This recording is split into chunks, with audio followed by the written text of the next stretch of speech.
Dari awal, di bawah selimut bintang terdapat sebuah pegunungan di mana suara tangisan bayi bergema. Di malam hari, tanah ini milik seorang pemburu pemberani yang insting pertamanya.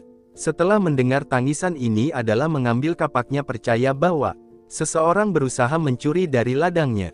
Dia yakin makhluk-makhluk ini telah membuat kesalahan besar dengan menargetkan kabin seorang pemburu.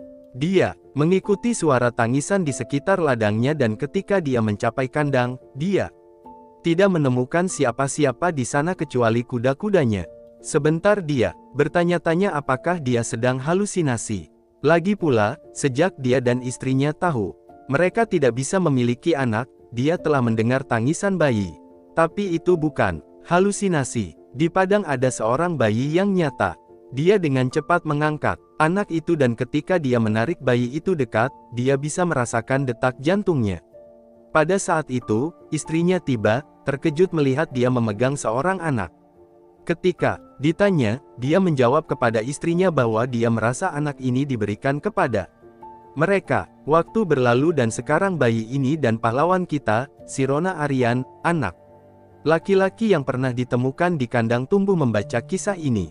Dia sedang membaca kisah terkenal tentang seorang penyihir yang dengan gerakan tangannya yang sederhana dapat memanggil hujan untuk penduduk kota yang menunggu. Penyihir ini juga dapat melindungi kota dari ancaman di luar perbatasannya. Melalui kekuatan mistiknya, perdamaian dan kemakmuran berkembang dan kelaparan dan haus telah diusir. Namun, penyihir itu tidak beristirahat.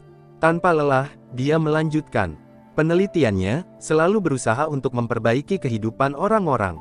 Perbuatannya begitu luar biasa sehingga mereka memanggilnya penyihir yang sopan dan kisahnya menjadi legenda yang dihargai oleh semua. Kini berusia 12 tahun, Sirona sering mengubur dirinya dalam buku. Bacaan hanya terhenti oleh suara ayahnya, Vincent Aryan yang kini berusia 40 tahun. Setelah menyelesaikan pekerjaan memotong kayu, Vincent dengan penuh kasih memutar putranya sebelum memberi isyarat bahwa sudah saatnya pulang. Saat mereka berjalan melalui hutan, Sirona melihat ke atas pada ayahnya dan bertanya tentang sihir. Bagaimana cara kerjanya dan apakah dia bisa belajar menggunakannya? Pemburu yang rendah hati, yang tahu sedikit selain itu menjawab bahwa membunuh beruang dengan satu pukulan juga merupakan jenis sihir baginya. Sementara itu, beberapa teman Sirona melihatnya dengan ayahnya. Mereka bertanya-tanya mengapa Sirona selalu begitu tertarik untuk menemani ayahnya atau membaca buku. Bahkan ketika mereka mengajaknya bermain, dia menolak. Mereka mulai meragukan apakah Sirona benar-benar bisa membaca buku-buku itu. Saat mereka melihat Sirona berjalan di samping Vincent, beberapa anak mulai berpikir bahwa Vincent sebenarnya bukan ayahnya. Salah satu dari mereka mengandalkan bahwa ibunya berkata bahwa Vincent tidak memiliki Sirona, mengklaim mereka menemukannya di suatu tempat ketika dia masih bayi. Sementara itu, saat anak-anak berbicara, Vincent mendengarkan mereka. Dia marah di dalam hati, tetapi tidak menghadapi anak-anak itu. Sebagai gantinya, dia terus berpegang pada keyakinannya bahwa dia adalah ayah Sirona. Apapun yang terjadi, bertekad untuk membuat Sirona bahagia, Vincent memutuskan untuk membawanya ke kota keesokan harinya untuk mendapatkan buah yang dia inginkan sebagai imbalan untuk membantunya. Hari itu, Sirona merasa bahagia dan dengan antusias menantikan pergi ke pasar. Meskipun Vincent diam-diam berharap bisa melakukan lebih banyak untuknya, namun Sirona tetap putus asa untuk belajar tentang sihir. Keesokan harinya mereka pergi ke kota Kres. Di kerajaan Tormia, Sirona mengagumi pemandangan indah kota itu. Ketika mereka sampai di sebuah toko tertentu, Vincent meminta Sirona untuk tinggal bersama seorang kakek yang dia kenal sementara dia menjalankan beberapa urusan. Dia memperingatkan Sirona untuk tidak berkeliaran dan menghindari bangsawan. Vincent segera pergi meninggalkan Sirona menunggu. Sambil membantu kakek sedikit, Sirona memanfaatkan kesempatan untuk bertanya tentang sihir. Awalnya si kakek tidak mengerti, jadi Sirona mengulang pertanyaannya. Kakek itu kemudian mengarahkannya ke sebuah toko buku di depan tokonya di mana dia bisa menemukan buku-buku tentang sihir. Dengan semangat, Sirona segera menuju ke toko buku. Saat membuka bukunya, kakek itu berseru bagaimana dia dulu suka membaca buku-buku dongeng seperti ini di masa kecilnya, tetapi terkejut melihat isinya. Buku ini yang jauh melampaui pemahamannya. Ketika anak kami masuk ke toko buku dan hendak mengambil sebuah buku, dia diteriaki dan disuruh untuk tidak menyentuh apapun. Pedagang mengklaim tangannya terlalu kotor untuk megang buku-buku tersebut. Sirona bertanya apakah dia bisa setidaknya membaca satu. Tetapi dia ditolak lagi. Buku-buku itu jelas pedagang, sangat mahal, dan hanya ditujukan untuk kaum bangsawan. Jawabannya membuatnya bertanya-tanya dari mana ayahnya mendapatkan bukunya. Setelah secara diam-diam memeriksa beberapa buku, Sirona keluar dari toko. Kemudian dia melihat beberapa bangsawan membawa tumpukan buku ke suatu tempat. Lalu dia melemparkan buku-buku itu ke sudut di lantai. Mengenali tempat itu, dia menyadari bahwa itu mungkin berada di mana ayahnya mengambil buku-buku yang dibacakan untuknya. Ini membuat Sirona bertanya-tanya mengapa bangsawan menerima hak istimewa seperti itu sementara dia terpinggirkan. Mengingat peringatan ayahnya tentang menghindari para bangsawan, dia mulai mempertanyakan apa yang mungkin salah karena mereka bisa mendapatkan apa yang mereka inginkan. Tetapi seseorang sepertinya tidak bisa. Saat Sirona bersiap untuk meninggalkan area tersebut, penjaga tiba-tiba menangkapnya. Mereka menuntut untuk tahu bagaimana dia bisa masuk ke gerbang kompleks toko buku yang hanya diperuntukkan bagi bangsawan. Sirona menjelaskan bahwa ayahnya ada di dekat situ, tetapi para penjaga tidak mempercayainya. Mereka berasumsi bahwa dia adalah seorang yatim piatu dan memutuskan untuk menahannya sebelum mereka bisa menangkapnya dengan benar. Sirona dengan cekatan melarikan diri. Ketika mereka menyadari apa yang telah terjadi, mereka mendapati diri mereka hanya memegang jaketnya. Sirona sudah bersembunyi di balik beberapa bunga dekat sebuah bangunan. Setelah beberapa saat, dia keluar dari tempat persembunyiannya untuk mengambil sepatunya dan kembali. Tapi kemudian Sirona mendengar beberapa anak mendiskusikan sihir. Mereka meminta seseorang untuk menjelaskan apa itu sihir. Pada awalnya kepala sekolah setuju untuk memenuhi permintaan menunjukkan mantra kepada anak-anak, tetapi dia meminta mereka untuk menjawab pertanyaannya. Apa yang paling penting tentang belajar sihir? Anak kita mendengarkan dengan saksama, berpikir tentang jawabannya sendiri. Setelah banyak siswa menjawab bahwa itu pasti pengetahuan, kemampuan atau uang, setiap jawaban adalah ditolak oleh kepala sekolah. Saat itu, anak kami bertanya-tanya apakah ini tentang kebajikan. Tapi matanya membesar ketika dia mendengar bahwa hal terpenting untuk belajar sihir adalah wawasan. Pada saat itu, Sirona merasa dia telah menemukan jawaban yang dicari-carinya. Para siswa bertanya tentang alasan di balik jawaban itu dan kepala sekolah menjelaskan, mengatakan bahwa wawasan lebih tajam daripada pengetahuan dan lebih cepat daripada kemampuan. Dia juga menambahkan bahwa dengan sedikit pembinaan, siapapun yang memiliki wawasan cukup bisa menjadi penyihir. Saat Sirona mendengarkan dengan saksama percakapan di dalam halaman, dia bertanya-tanya, apakah dia juga memiliki peluang untuk menjadi penyihir. Saat berikutnya, dia tiba-tiba mendengar suara seorang pria tua yang menyarankan agar dia memanjat dinding jika ingin mendengar lebih baik. Sirona awalnya terkejut bahwa pria tua itu tampaknya tahu apa yang dia pikirkan, tidak yakin harus berbuat apa. Dia mempertimbangkan apakah harus mengikuti saran itu atau pergi menjauh.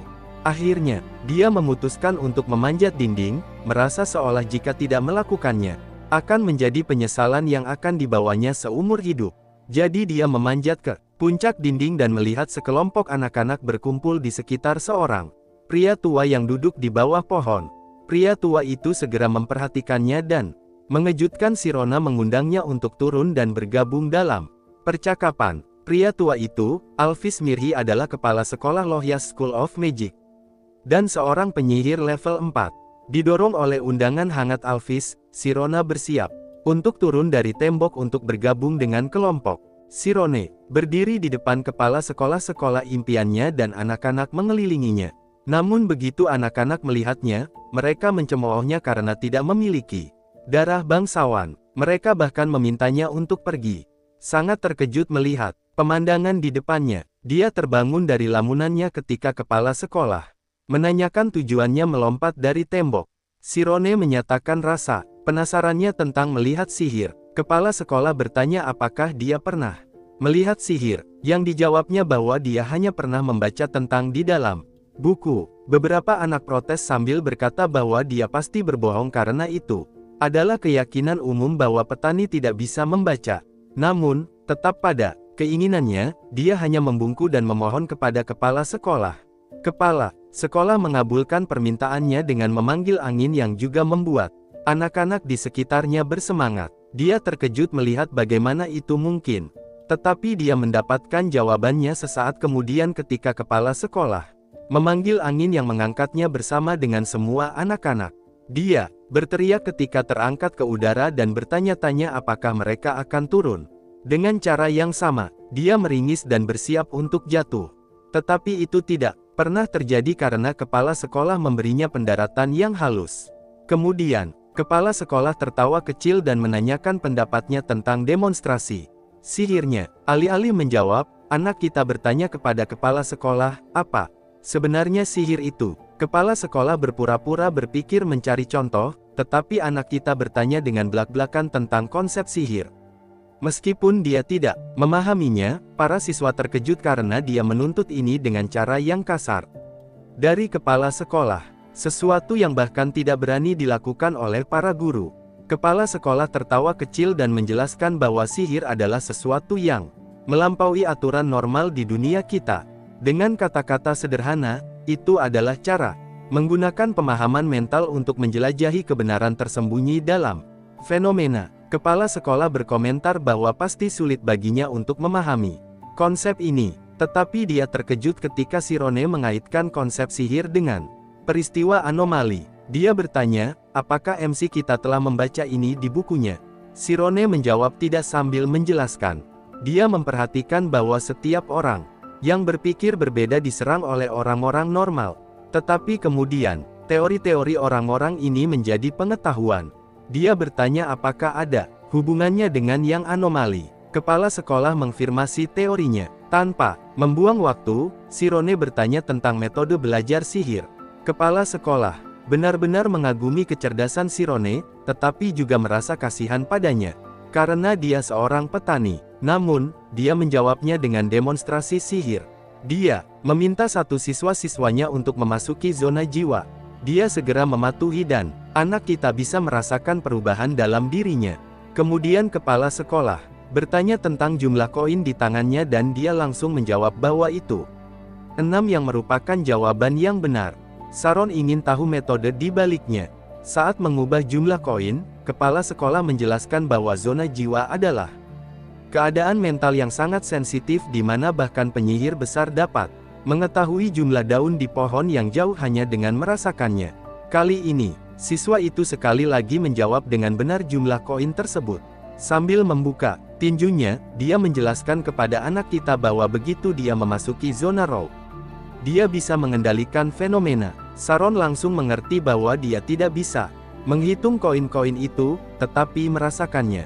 Dia berpikir mungkin dia juga memiliki kesempatan untuk melakukannya. Kepala sekolah mendorongnya, mengatakan bahwa dia juga bisa melakukannya dengan menghapus dirinya dan menemukan dirinya. Namun, anak kita membalas bahwa jika dia tidak bisa menghapus dirinya, dia tidak akan menemukan dirinya. Kepala sekolah senang dengan kemajuannya dan percaya bahwa dia bisa melampauinya. Kemudian dia memintanya untuk mencobanya. Kepala sekolah tahu bahwa dia tidak bisa belajar sihir tanpa memasuki zona roh. Anak kita menutup matanya dan bermeditasi untuk menemukan dirinya. Dia pertama kali mencoba menemukan dirinya di otaknya, tetapi menolak ide ini. Karena otak adalah hanya sebuah organ, dia perlu merasakan sesuatu yang tidak ada di luar. Lalu dia mencoba mencapai perasaan yang tidak bisa dia definisikan. Untuk tujuan ini, dia perlu menghapus dirinya sendiri. Akhirnya dia menangkap perasaan itu dengan kepekaan. Setelah beberapa saat, dia membuka matanya dan melihat semua orang. Kepala sekolah bertanya apakah dia merasakan sesuatu. Sharon mendefinisikan bahwa dia bisa mendengar segalanya yang membuat anak-anak melontarkan candaan bahwa dia bisa mendengar karena dia ada di sini. Sementara itu, kepala sekolah mengerti bahwa dia belum bisa melakukannya. Karena masuk ke zona roh berarti memasuki dimensi lain di mana seseorang dapat merasakan bau dari suara dan rasa dari warna, bahkan mengalami landscape perasaan di dalam tubuh mereka. Kepala sekolah lalu mengelus kepalanya dan mendorongnya untuk terus melakukan ini agar mendengar lebih banyak suara. Kemudian ia menyelesaikan kelas dan memerintahkan murid-muridnya untuk kembali ke kelas mereka. Sambil berjalan kembali, kepala sekolah merasa kasihan pada Saron yang memiliki peluang besar untuk menjadi penyihir dan mencapai banyak hal jika ia dibesarkan dalam keluarga bangsawan. Sementara itu, anak kita melompat dari dinding berkeringat deras. Dia tidak percaya bahwa dia benar-benar bisa melakukannya. Saat berlari di jalan, Saron mengingat pengalamannya berada di zona roh. Dia merasa seperti terbelah menjadi ribuan potongan dan tersebar di seluruh planet. Seolah-olah dirinya sendiri telah menjadi sebuah dunia. Dia hampir menangis, tertegun oleh pengalaman yang intens di mana dia merasa terlepas dari tubuhnya dan telah menjadi tak terbatas. Dalam keadaan ini, dia tidak menyadari bahwa dia menabrak seseorang dan jatuh ke tanah. Dia meminta maaf kepada orang itu yang ternyata adalah sekelompok orang berandal. Salah satu dari mereka memegang kerahnya sambil mengancam, mengatakan bahwa dia tidak bisa begitu saja berlari-lari dan menabrak orang. Anak kita berpikir dia mungkin akan dibunuh di sini. Tiba-tiba suara baru menginterupsi bertanya apakah dia kehilangan sesuatu. Semua orang menunjukkan rasa hormat yang besar kepada orang baru itu yang ternyata adalah seorang gadis bangsawan muda yang datang untuk mengusir kebosanan. Geng itu memberitahunya bahwa mereka sedang memberi pelajaran kepada Saron karena mencoba membunuh mereka. Tapi kawan kita membela diri dari tuduhan tersebut. Namun geng itu tidak suka dia membantah dan mulai memukulinya. Dia sekarang tergeletak di tanah bergetar. Orang-orang di sekitarnya mengutuknya dan bahkan meminta untuk melihat ibunya yang membuat Saron cukup marah. Mereka memprovokasinya sedikit lebih banyak sambil menganiaya dan menendangnya. Tetapi mereka dihentikan oleh Emi yang dengan ejekan bertanya tentang keadaannya. Dengan gemetar, dia menjelaskan bahwa dia tidak berbuat salah, tetapi terkejut mendengar Emi menyarankan untuk menjualnya ke selatan. Tidak ada yang akan peduli padanya karena dia hanyalah anak petani. Mendengar ini, dia memanggil orang tuanya tidak terpengaruh oleh penderitaannya. Emi bahkan meminta para preman untuk memeriksa dia apakah dia mengalami kerusakan di suatu tempat karena seharusnya dia utuh sebagai budak. Para lelaki itu cukup bersemangat untuk mempermalukannya, tetapi dia meminta mereka hanya memeriksa wajahnya. Sementara itu, dia dengan gugup memikirkan perilaku aneh Saron karena dia hanya merencanakan untuk bersenang-senang sebelum membiarkannya pergi. Tapi mereka tidak tahu bahwa dia telah pergi ke zona roh yang meningkatkan kepekaannya terhadap hal-hal di sekitarnya. Awalnya dia tidak mengerti apa yang sebenarnya terjadi. Di saat berikutnya dia teringat bagaimana kepala sekolah telah memanggil angin di luar. Tubuhnya digoyang oleh preman yang menginginkan reaksi darinya. Emi juga mengerti apa yang sebenarnya terjadi dan memintanya untuk berhenti. Tapi sudah terlambat karena Saron tiba-tiba memanggil angin dan semua orang terangkat ke udara sementara matanya melebar melihat dirinya menggunakan sihir. Dengan detak jantung yang lebih cepat, dia jatuh ke lantai, menatap para pengganggunya dengan rasa sakit. Dalam keputusasaan, Emi bertanya tentang identitasnya dan sumber dia belajar sihir ini. Karena dia tidak bisa melakukannya karena dia hanya seorang petani. Tapi saat berikutnya, beberapa orang tertarik dengan suara itu dan Emi segera melompat ke udara di depannya. Dia terpesona oleh keterampilannya, tetapi tidak punya waktu untuk memikirkannya. Jadi dia segera melarikan diri dari tempat itu. Saat berlari menuju ayahnya, dia memahami dinginnya dunia ini. Adegan beralih ke rumah keluarga Karmis yang merupakan bangsawan kelas 1 di mana sekolah tuan rumah melihat putrinya Emi dan berpikir bahwa dia pasti sedang bolos lagi. Dilihat dari keadaan penampilannya, dia cukup marah tentang apa yang terjadi dengan Saron. Sementara ayahnya memberinya ceramah panjang tentang bolos sekolah dan kemalasan. Tetapi tiba-tiba, dia berhenti dan mendesak agar dia dikenalkan dengan sekolah sihir. Musim semi berubah menjadi musim dingin dan di dalam rumah tangga, Vincent bertanya anaknya. Istrinya memberitahunya bahwa anak mereka telah pergi ke daerah penebangan untuk memotong kayu. Dia terkejut mendengar ini karena sedang salju, dan dia bertekad untuk mencarinya. Dalam perjalanan, dia teringat saat hampir kehilangan dia selama musim semi. Tapi Saron sudah kembali menjelaskan bahwa dia tersesat. Namun ayahnya merasakan ada yang terjadi padanya hari itu. Sementara itu, di salju, Saron berpikir tentang saat dia bisa menggunakan sihir saat memotong kayu, tetapi dia tidak bisa menggunakannya lagi setelahnya. Saat itu dia melakukannya secara bawah sadar. Jadi dia tidak tahu apa yang dia kurang untuk melakukan sihir lagi karena kurangnya pengetahuan mengenai sihir. Tapi hal baiknya adalah dia masih bisa memasuki zona roh yang saat ini dia masuki dan merasakan segala sesuatu di depannya. Meskipun dia tidak bisa menjelaskannya. Dengan itu dia mengangkat kapaknya dan menghancurkan seluruh pohon dalam satu ayunan. Dia sendiri terkejut melihat bahwa dia telah menumbangkan pohon itu dalam satu ayunan. Dia tahu apa yang telah dilakukannya adalah sihir. Sementara itu, ayahnya juga terkejut melihat dia melakukan ini dan berpikir itu adalah keterampilan sambaran petir yang telah dia pelajari. Saron juga berpikir bahwa itu bukan sihir, tetapi satu ayunan yang sukses di antara ratusan ayunan dari kapaknya. Dia bertekad untuk berlatih ini lagi dan lagi karena dia tahu bahwa keberuntungan tidak bisa menjadi mitra dalam kesuksesannya. Tetapi pengetahuan akan ada. Dengan tekad yang sama, pemuda kita menghabiskan 3 tahun dan sekarang dalam satu musim gugur, dia dapat merasakan hal-hal yang tidak bisa dilihat oleh matanya. Dia menyentuh pohon itu dan dengan satu ayunan kapaknya dia mampu memecahkannya. Tiba-tiba dia menyadari bahwa dia telah bermeditasi selama 5 jam. Selama waktunya di zona roh, dia merasa seolah-olah dia telah menjadi alam itu sendiri. Dia bisa merasakan ayunan pohon, suara serangga, bahkan suara akar yang menyerap kelembaban dari tanah. Dia begitu terlarut di dalamnya sehingga 5 jam terasa tidak cukup. Dia mengingat kata-kata kepala sekolah dan mengerti bahwa sekarang dia bisa merasakan dirinya sebagai bagian dari dunia ini. Kemudian dia kembali ke rumah. Dia segera melihat kuda putih dan kereta mewah di depan rumahnya dan bertanya-tanya apakah mereka memiliki tamu. Ketika dia masuk, dia langsung merasakan ada sesuatu saat melihat seorang pria terhormat duduk bersama orang tuanya. Orang tuanya ingin dia duduk sebelum mereka berbicara. Pria itu memperkenalkan diri sebagai Tamurin, pelayan rumah Oin.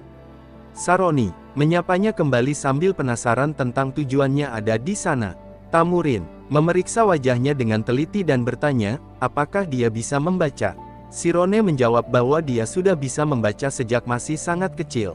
Sementara itu, dia tidak mengerti alasan di balik pemeriksaan itu dan bertanya tentang tujuannya untuk melakukan ini. Tamurin tiba-tiba melemparkan sebuah bom dengan menawarkan dia pekerjaan di rumah Oin.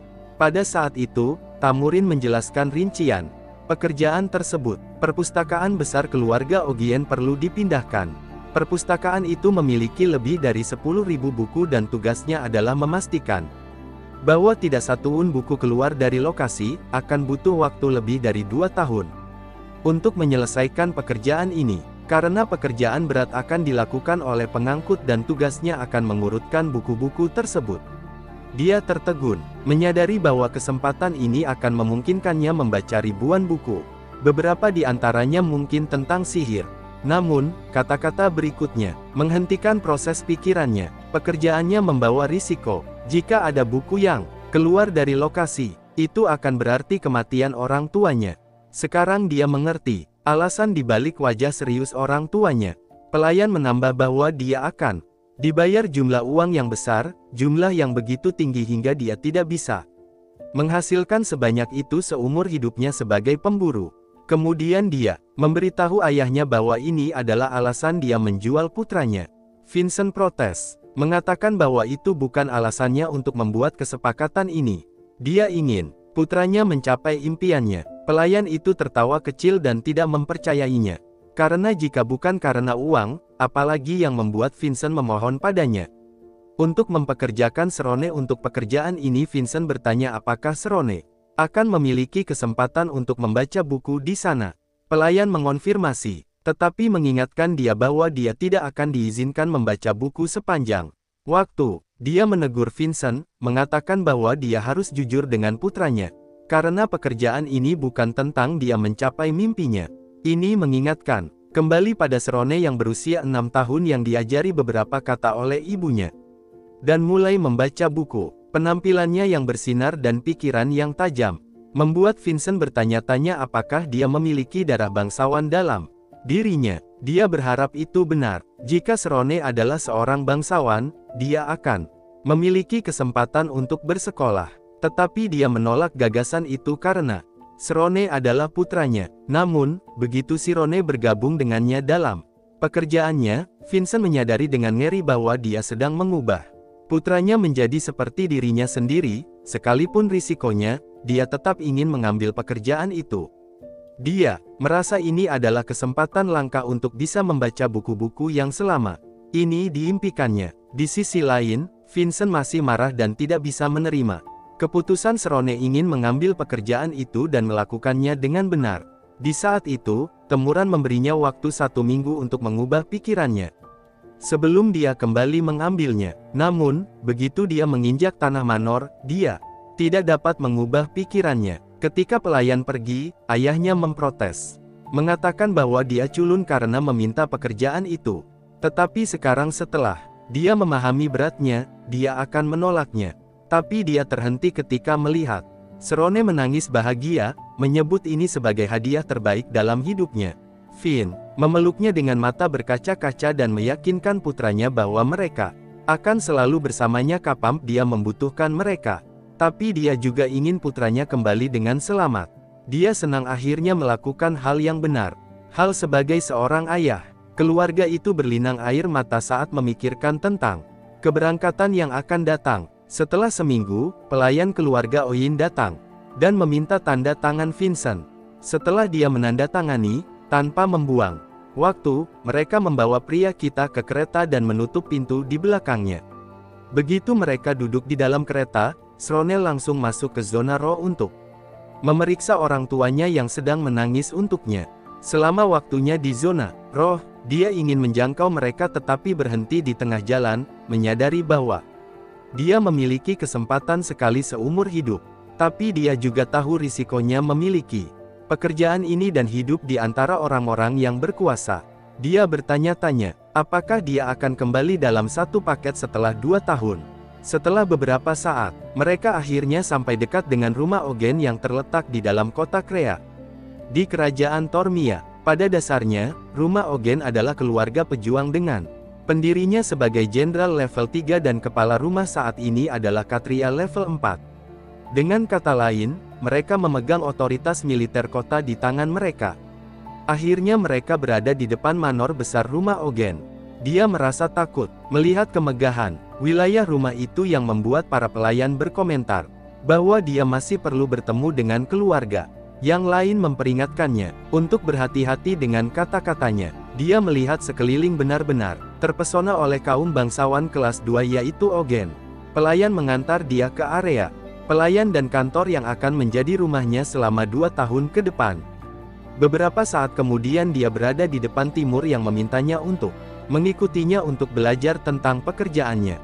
Timurin akhirnya menunjukkan perpustakaan megah di rumah yang membuatnya terpesona.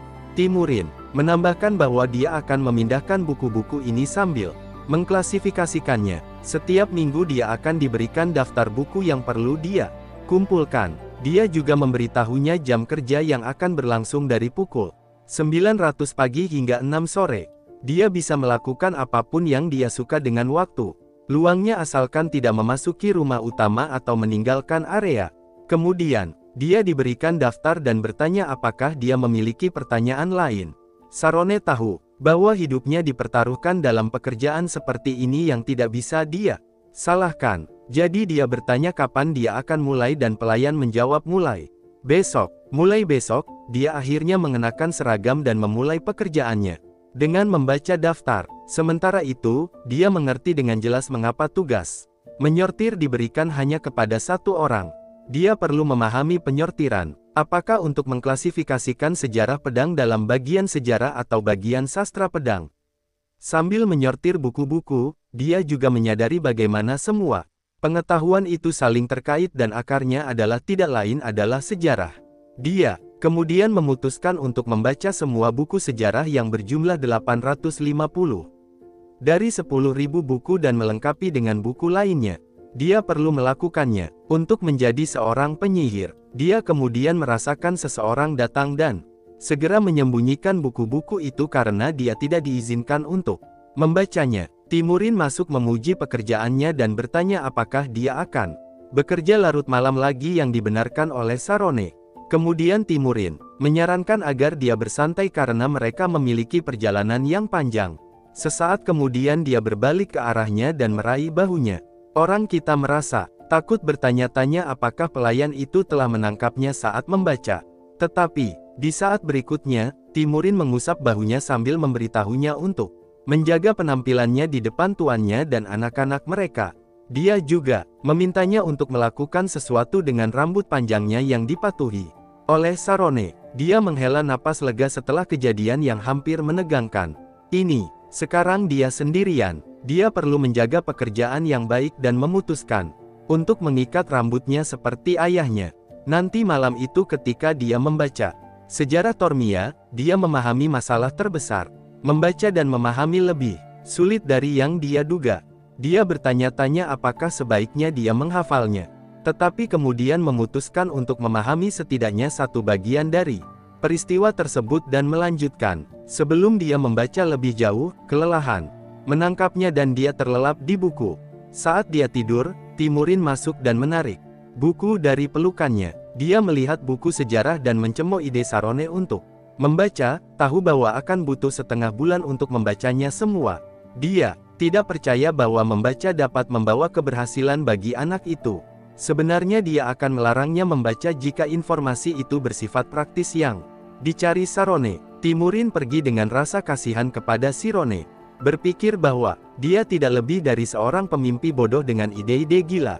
Sudah 3 bulan sejak anak kita mulai bekerja di perpustakaan besar rumah OIN. Saat ini dia mengantarkan 4 tumpuk untuk para pengangkut dipindahkan ke lokasi baru mereka. Sementara itu, dia juga mulai ahli dalam memilah buku dan bekerja sebagai pustakawan. Ketika seorang pelayan mengambil buku dari Tuan Lai, dia protes bahwa Lai belum mengembalikan buku terakhir. Pelayan menjelaskan bahwa dia mencoba membujuknya untuk mengembalikannya, tetapi para tuan tidak peduli dengan buku-buku ini. Karena jika satu hilang, Sarone akan dalam masalah. Mendengar itu, anak kita menyimpulkan bahwa bangsawan tidak terlalu peduli dengan buku seperti yang mereka tunjukkan. Jadi, pada dasarnya petani seperti dia harus sangat berhati-hati untuk menghindari kesalahan yang bisa membahayakan nyawa mereka. Jadi, dia memutuskan untuk tidak menarik perhatian ke dirinya sendiri. Pikirannya terganggu oleh seorang pemuda berambut biru yang berlari ke arahnya. Dia adalah putra bungsu Ogien Lian yang sedang berlari dari tuannya. Untuk melewatkan latihan, tuannya berteriak bahwa dia akan membuatnya melakukan 100 putaran sebagai hukuman. Tetapi Lian segera bersembunyi di bawah meja sebelum meminta Sarone untuk tidak memberitahu tuannya di mana dia berada. Tuan bergegas masuk dan menanyakan tentang Lian. Anak kita dengan gugup bertanya tentang identitas Tuan. Tuan dengan marah memperkenalkan dirinya sebagai Tuan Lian dan bersikeras agar dia memberitahu lokasi Lian. Dalam keadaan terpaksa, dia menunjuk ke bawah meja tempat Lian bersembunyi. Tuan, Kate menariknya keluar dari meja yang membuat anak kita merasa kesakitan. Tuan, Kate berjanji untuk melatihnya dengan daya tahan mental latihan hari ini. Sementara itu, Lian menatapnya dengan tajam karena melakukan ini. Di sisi lain, Sarone dengan gugup berpikir bahwa dia tidak punya pilihan karena instruktur memiliki kekuatan yang sama di rumah seperti tuan rumah. Setelah kejadian ini, kabar angin menyebar tentang bagaimana Lian dibawa oleh Tuan Kate ke pegunungan. Sebulan telah berlalu sejak kejadian ini. Selama hari-hari ini dia butuh 20 hari untuk membaca buku pertamanya, tetapi sekarang dia memahami buku-buku dari setiap tingkat. Selama 4 bulan ke depan dia membaca lebih dari 82 buku sejarah. Sekarang dia memahami buku-buku itu. Dia menyadari bahwa tidak ada informasi baru di buku-buku lainnya. Setelah melalui 200 buku, sisa buku-bukunya terasa ringan untuknya. Awalnya dia merasa gugup apakah dia benar menghabiskan begitu banyak waktu membaca sejarah. Tetapi setelah melihat melalui buku-buku untuk memahami kegiatan penyihir dalam sejarah, dia mengerti bahwa dia telah membuat pilihan yang tepat. Dia menyadari dari buku-buku ini bahwa jika seorang sarjana meneliti sebuah teori, seorang penyihir adalah orang yang mengubah teori ini menjadi kenyataan. Satu-satunya perbedaan antara penyihir dan sarjana adalah bahwa seorang sarjana tidak bisa masuk ke zona roh. Dia menutup buku dengan keputusan bahwa dia akan menambahkan tulang punggung pengetahuan yang luas ini ke dalam zona rohnya untuk menjadi penyihir. Sebelum dia dapat merencanakan lebih jauh, pintu terbuka, dan di sana berdiri seseorang yang berdarah dan marah. Leon yang sudah menghitung hari untuk momen ini. Saron menelan ludah dengan gugup karena dia tahu apa yang akan terjadi. Leon dengan dingin memberitahunya bahwa meski sudah memanjat tebing yang sama berulang kali, dia telah mengumpulkan keberaniannya hanya untuk datang ke sini dan membalas dendam padanya. Saron mengerti bahwa apapun yang terjadi, Leon dibutakan oleh kemarahannya. Di sisi lain, Leon memintanya untuk mengatakan sesuatu. Dia bahkan menyebutnya pengecut karena melemparkannya kepada tuannya saat dia meminta bantuan. Saron protes bahwa dia hanya mengatakan kebenaran, tetapi Leon meraih kerahnya sambil memberitahunya bahwa seharusnya dia memberitahu terlebih dahulu bahwa dia tidak akan membantunya. Saat itu anak kita menyadari bahwa tidak mudah baginya untuk melakukan sesuatu seperti ini karena posisinya sebagai petani. Untuk menyelesaikan masalah ini, Saron bertanya apa yang harus dilakukan agar semuanya baik-baik saja untuknya. Leon segera memahami bahwa dia belum bekerja di sini lama karena sikap tenangnya. Lalu dia tersenyum dan memintanya untuk mengikutinya di tengah malam. Setelah beberapa saat, mereka berada di dalam lapangan pelatihan yang membuat Saron bertanya-tanya apakah dia akan menjadi sasaran bantingan untuk Leon. Dengan putus asa, dia siap menerima pukulan hanya untuk mempertahankan kesempatan ini yang diberikan olehnya, dengan risiko nyawa orang tuanya. Tapi dia terkejut ketika Leon melemparkan pedang kayu ke arahnya. Leon kemudian memintanya untuk berduel seperti pria, bukan pengecut. Saron keberatan bahwa dia bukan pengecut, tapi seorang pelayan yang diharapkan untuk melayani. Leon dengan datar mengatakan bahwa itu karena dia telah menjualnya kepada Tuan Kate untuk menyelamatkan dirinya. Dia berpaling darinya saat dia membutuhkan. Sekarang anak kita yang tidak punya pilihan sedang memegang pedang. Dengan tekad di matanya, Leon akan melawan dengannya, sambil memberinya kesempatan 3 ayunan awal. Sambil melihatnya, anak kita mengerti bahwa mata Leon benar-benar adalah mata seorang kesatria sejati. Dia juga memikirkan strategi berikutnya untuk mengatasi masalah ini. Dia tahu bahwa dia harus pulang jika dia kalah. Kemudian dia berhenti dan menyadari bahwa dia bisa masuk ke zona semangat karena dia jelas telah diberikan 3 ayunan. Dengan itu dia memulai ayunan pertamanya yang dibalas oleh Leon. Saron memahami kekuatan Leon dari ayunannya. Kali ini dia menggenggam pedang lebih erat dan memberikan serangan kedua yang lagi-lagi diblok oleh Leon yang tersenyum lebar. Dia mengejek anak kita, menanyakan apakah dia pernah memegang pedang. Tapi Saron sudah berada di zona semangat, mengetahui dia hanya memiliki 1 kesempatan tersisa. Dia tahu bahwa Leon tidak akan bisa memblokirnya kali ini dan dia menyerang dengan lebih keras. Leon yang tidak mengerti apa yang sebenarnya terjadi dengan gugup berpikir bahwa sekarang gilirannya. Tapi dia tercengang melihat pedangnya hancur dalam sekejap karena kekuatan pukulan Saron. Sirone sendiri juga terkejut melihat keberhasilannya. Rencananya adalah untuk merasakan semuanya dengan ayunan pertama, memahami waktu Leon dengan pedangnya, dengan ayunan kedua, dan akhirnya memukul titik vital dengan pukulan ketiga. Dia telah melatih Thunder Strike selama 3 tahun terakhir dan mencobanya sekarang. Leon yang benar-benar terkejut akhirnya menemukan suaranya dan bertanya tentang sumber ilmu pedang Sirone.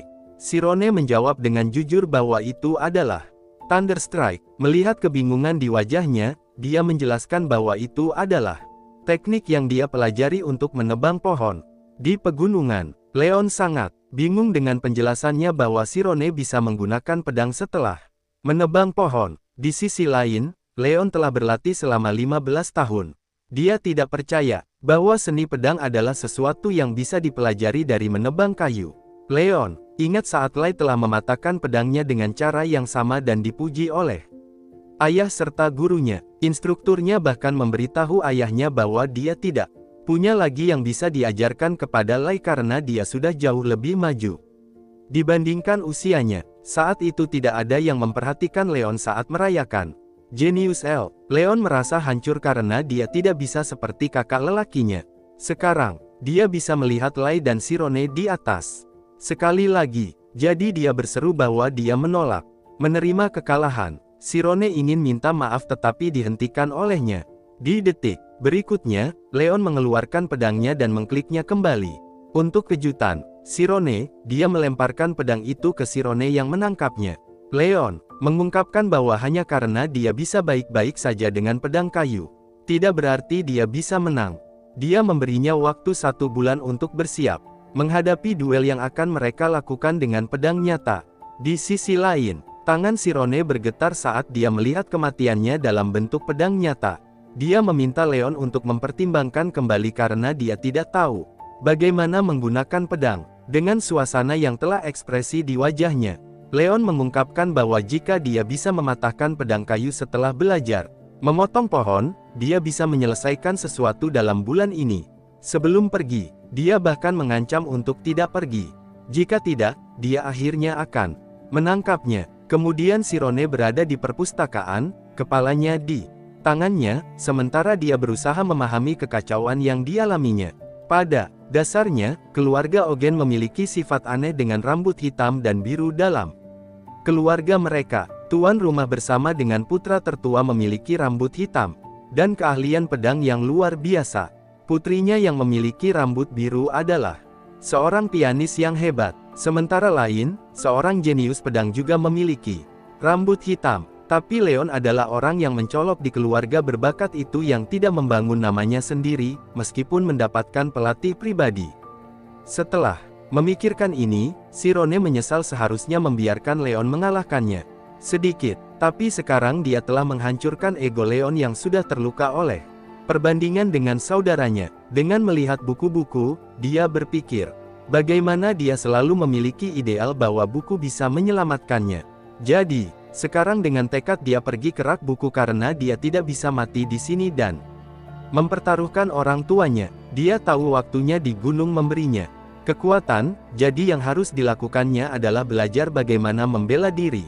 Untuk tujuan ini, dia mengeluarkan sejumlah buku tentang seni pedang, jadi dia akan melakukan apa yang bisa. Sementara itu, Leon melakukan 100 putaran sesuai instruksi yang diberikan oleh Master KT. Master merasakan ada yang tidak beres, karena biasanya Leon mengeluh saat latihan. Tapi Leon menjawab dengan sarkas, bahwa ini tidak bisa disebut latihan yang membuat mata Master melotot. Dengan ekspresi lelah di wajahnya, dia menjawab bahwa latihan ini tidak cukup sulit karena dia masih berdiri di kakinya. Tapi Master KT segera mengerti bahwa ada sesuatu yang terjadi yang dia tolak dengan napas tersengal. Tapi Master KT penasaran dan mengaitkan perilakunya dengan pencapaian Lai, tetapi kemudian menolak pikiran ini. Karena Leon sudah memiliki skemanya. Bagaimanapun dia memperingatkannya, bahwa dia bisa mati dengan latihan yang berat, tetapi Leon dengan antusias mematuhi. Sementara itu, Shirone juga belajar skema ini. Pada dasarnya adalah zona roh bagi pencaksilat yang meningkatkan kesadaran bentuk fisik tubuh manusia. Kepada pencaksilat, ahli teknik ini bisa menggunakan setiap selu mereka saat bertarung dengan pedang. Dia menutup buku dengan kesadaran baru bahwa ini adalah kebalikan dari apa yang dia lakukan untuk masuk ke dalam zona roh. Kemudian dia memutuskan untuk mencobanya. Dia menutup mata dan mencoba merasakan dirinya. Dia telah memasuki zona roh sejauh ini. Tetapi alih-alih menghapus dirinya seperti yang zona jiwa, dia perlu menggali ke dalam dirinya sendiri. Dengan mengangkat tirai hitam, dia bisa masuk ke fase pertama skema. Tapi kemudian dia tiba-tiba berhenti karena akan menjadi pemborosan energinya untuk berusaha pada sesuatu yang bertentangan dengan zona jiwa.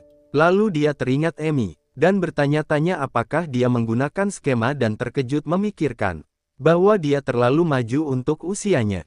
Kemudian dia pergi ke lapangan terbuka dan mengeluarkan pedang. Dia mencoba menerapkan zona jiwanya dengan apa yang telah dia pelajari tentang kepemimpinan pedang. Ketika ini terjadi, dia mulai dengan 8 irisan arah dan mengayunkan serangannya.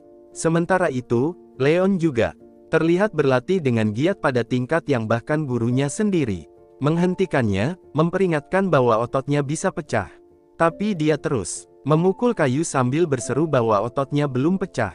Tapi dia sangat frustrasi, sambil berpikir bahwa meskipun ototnya tidak pecah, dia bahkan belum mengaktifkan skemanya. Melihat kondisinya, gurunya menghentikan latihannya.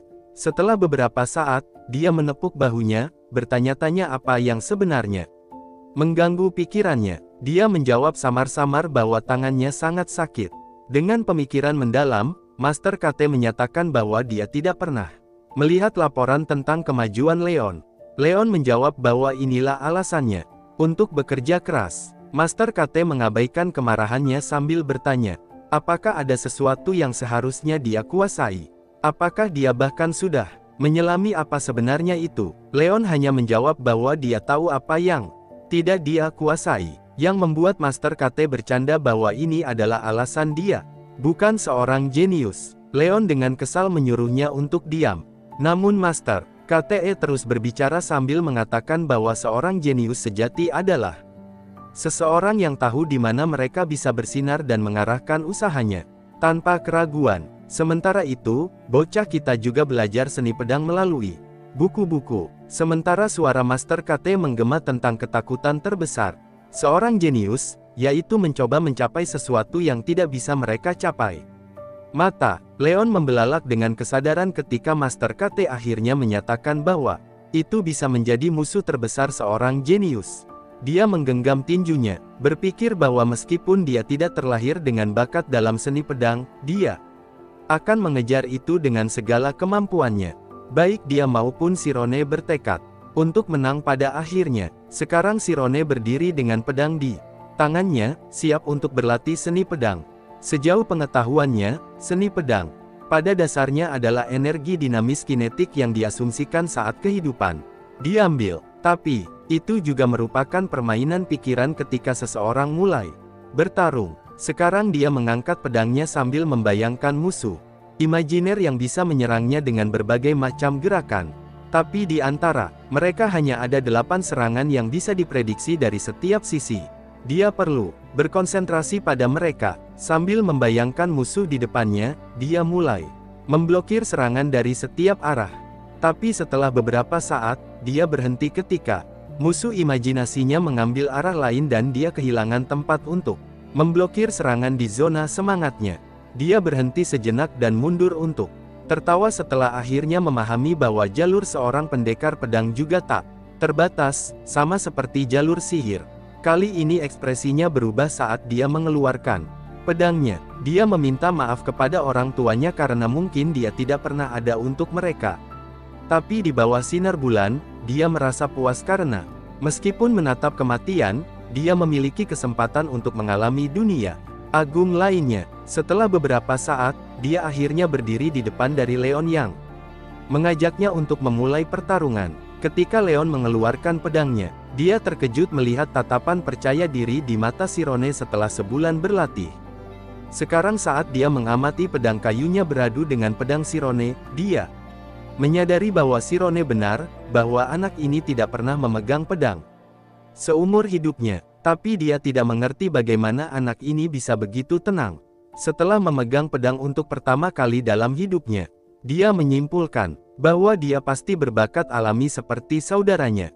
Tapi terlepas dari bakat alami, dia bergegas menuju Sirone, bertekad untuk mengalahkan lawannya. Sementara itu, anak ini dapat melihat melalui zona semangatnya bahwa Leon berada di level yang berbeda dibandingkan dia. Dia segera memblok serangan Leon satu demi satu. Sementara itu, Leon dapat merasakan bahwa Sirone sedang mengamati gerakan pedangnya. Di sisi lain, Sirone memutuskan untuk mengatasi rasa takutnya akan kematian yang ada di masa depan. Ia membayangkan bahwa jika dia tidak bisa melihat apa yang akan terjadi selanjutnya, dia akan memiliki keberanian untuk melompat dari tebing. Ketika dia melangkah menuju Leon, dia merasa tercekat. Karena dia mengamati betapa Shirone telah melampaui semua emosinya. Ketika dia berlari menuju Shirone, dia bertekad untuk percaya bahwa dia juga tidak takut pada kematian. Dengan itu dia menyerang sisi kanannya yang berhasil diblok oleh orang. Leon segera menyerangnya dengan kecepatan penuh dan gerakan yang tidak terduga dari segala sisi. Shirone mengerti bahwa serangan pedang Leon brutal, berat, dan cukup cepat sehingga sulit baginya untuk menghindar dengan lincah. Menjadi semakin sulit baginya untuk mengenali arah pedang Leon. Gerakan Leon berikutnya melukai dadanya yang membuatnya tertegun sesaat. Dengan itu dia, secara tidak sadar memasuki zona semangat. Leon segera menyerang balik, tetapi, sekali lagi Shirone dengan cepat menghindari serangan itu. Sekarang dia, menggeser diri menjauh dari lawannya terengah-engah. Dia tidak mengerti bagaimana Leon berhasil melukainya. Di sisi lain, Leon tidak membuang waktu dan segera memukulnya lagi yang diblok oleh Shirone dengan pedangnya. Dengan ekspresi jahat di matanya, Leon langsung menyadari bahwa Shirone tertegun oleh gerakannya. Dia percaya diri berpikir bahwa ada kesempatan minimum untuk Shirone bertahan dari pedangnya karena dia adalah seorang Oan setelah semua serangannya memiliki kekuatan untuk mematahkan tulang. Dengan itu dia berteriak dan menyerang lagi, tapi Shirone juga mengamati gerakannya sambil menghindari serangan pedangnya.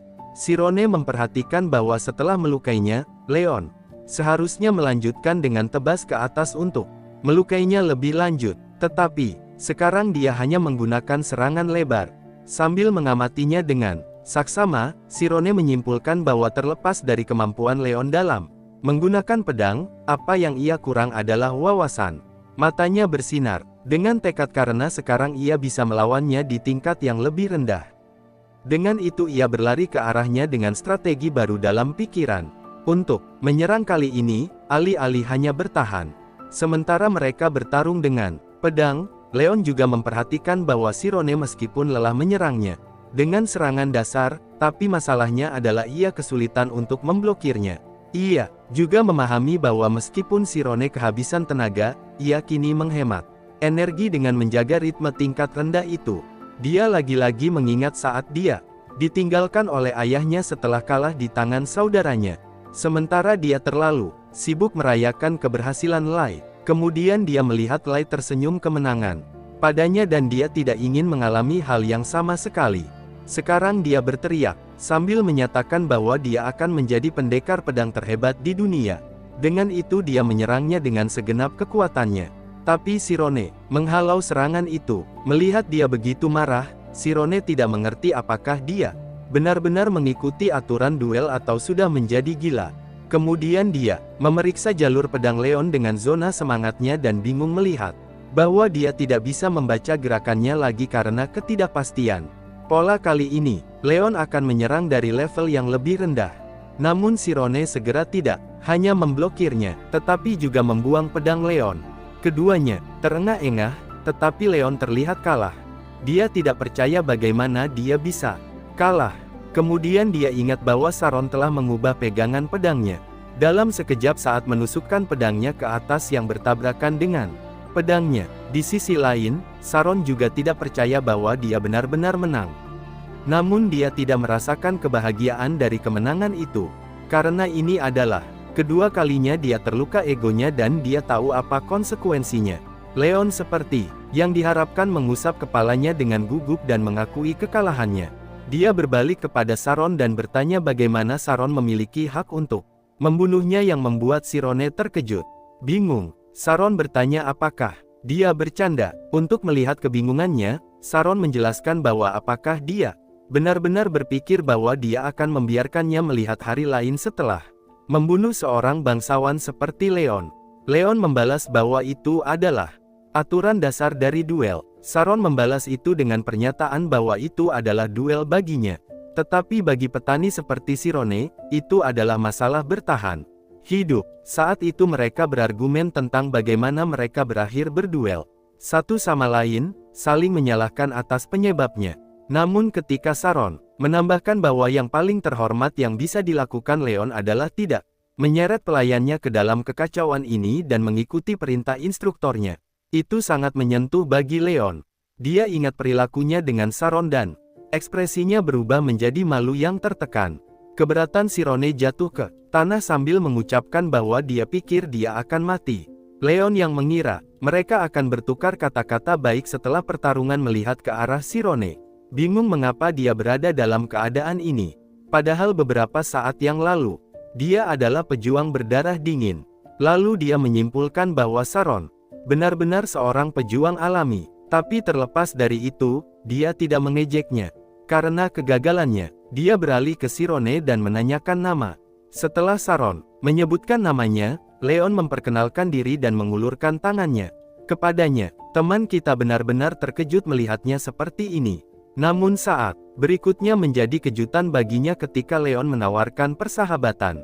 Setelah kejadian ini, sudah setahun sejak Sirone pindah ke Ogen Manor. Selama waktu itu, dia berhasil mengklasifikasikan 7.028 buku dari 10.400. Melihat ini, Timurin menoleh kepadanya dan memuji pencapaiannya. Melihat dia, Saron menyimpulkan bahwa dengan setiap klasifikasi buku dia semakin efisien. Kini dia hanya memiliki 200 buku-buku sejarah yang tersisa untuk dibaca. Dia merencanakan untuk membaca 3 buku per hari untuk membentuk pondasi pengetahuannya. Selain pengetahuannya tentang ilmu pedang, esensinya dalam mengendalikan ketakutan, meningkatkan stamina di zona semangat. Saat mengingat pengalamannya bertarung dengan Leon, dia merasakan kedinginan. Tapi dia fokus pada tujuannya, yang bisa dia capai dengan cepat dengan ketekunan. Proses berpikirnya terganggu oleh Leon yang terpesona oleh stok buku raksasa yang dimiliki keluarganya. Dia bertanya-tanya apakah mereka benar-benar membaca sebanyak ini. Saron menjawab bahwa ayah dan kakak laki-lakinya sering menggunakan perpustakaan yang dihina oleh Leon. Dia berpikir tentang bagaimana Leon bisa menawan dan penuh kasih, tapi dia hampir terkena serangan jantung ketika Leon sembarangan melempar tasnya. Dia memohon kepada Leon untuk tidak merusak buku itu karena bisa mengancam nyawanya. Leon mencemooh hal itu, mengatakan bahwa hidupnya tidak bisa kurang berharga dari sebuah buku. Kemudian dia menunjukkan jempolnya, sambil berjanji akan mendukungnya, bahkan jika dia membakar semua perpustakaan. Orang kita dengan gugup berpikir tentang bagaimana seharusnya dia diam, tapi kemudian memperingatkan Leon untuk tidak menyentuh buku-buku dan mengingatkannya tentang pelatihannya. Saat itu, Leon meringkuk dengan malas, mengeluh dengan bangga, dan memberitahunya bahwa dia hanya memiliki pelatihan dasar. Jadi, dia datang ke sini untuk belajar. Sirone dengan marah bertanya alasannya untuk sekarang belajar, tetapi Leon cukup bosan untuk membacanya. Melihatnya, Saron memahami bahwa Leon bukanlah malas, tetapi dia lebih merupakan elemen api dan hanya butuh hal-hal kecil untuk membuatnya bersemangat. 10 menit kemudian, Sirone sedang membaca di mejanya, sementara Leon duduk di seberangnya. Saron memintanya untuk belajar, tetapi Leon menatap buku-buku itu seolah-olah mereka adalah musuhnya. Dia bertanya kepada Saron apakah dia benar-benar akan membaca 800 buku itu untuk menjadi seorang penyihir. Saron mengakui sambil menambahkan bahwa dia mulai terlambat, jadi dia harus mengejar waktu yang hilang. Sambil membolak-balik buku, dia memberitahu Leon bahwa setelah membaca 600 buku, dia hampir tahu apa yang tertulis di sisa buku-buku itu. Melihatnya membaca secepat ini, Leon sangat kagum dengan Sirone dan bahkan berpikir bahwa suatu hari Saroni akan bangun di dalam sebuah buku. Melihat dia melakukan ini, sementara mereka berdua seumuran, Leon akhirnya melihat bukunya dan merasa tidak begitu buruk. Membaca, Saron terhenti oleh suara Leon yang membaca dengan keras. Dia sedang membaca prolog dengan cara yang membuat penulis bertanya-tanya siapa yang akan menang dalam pertarungan antara seorang pendekar pedang dan seorang penyihir. Dalam pencarian jawaban ini, penulis menjelajahi dunia. Dia pergi ke puncak Artusna serta pohon karnivora yang memangsa burung gunung. Dia berhenti membaca dan berseru bahwa itu sangat membosankan. Sirone protes bahwa itu tidak membosankan. Leon membalas bahwa buku-buku ini tidak memiliki gambar, tidak ada pertarungan pedang, jadi itu membosankan. Tapi Saron sudah memeriksa buku itu sambil protes bahwa Leon bahkan tidak membaca satu halaman dan sudah tahu jawaban pertanyaannya. Leon mengajukan pertanyaan mengapa ada duel antara pendekar pedang dan penyihir untuk bertarung sejak awal. Sebelum mereka dapat berargumentasi lebih jauh, Lai menyela dengan menjawab bahwa pendekar pedang akan memenangkan pertarungan. Saron segera menyapa Lai, sementara Leon merasa kesal melihat saudaranya dan bertanya bagaimana dia akan tahu jawabannya. Namun keduanya takut Lai mendengar mereka berargumen, terutama Saron yang tahu bahwa dia bisa dibunuh karena bersikap ramah kepada bangsawan.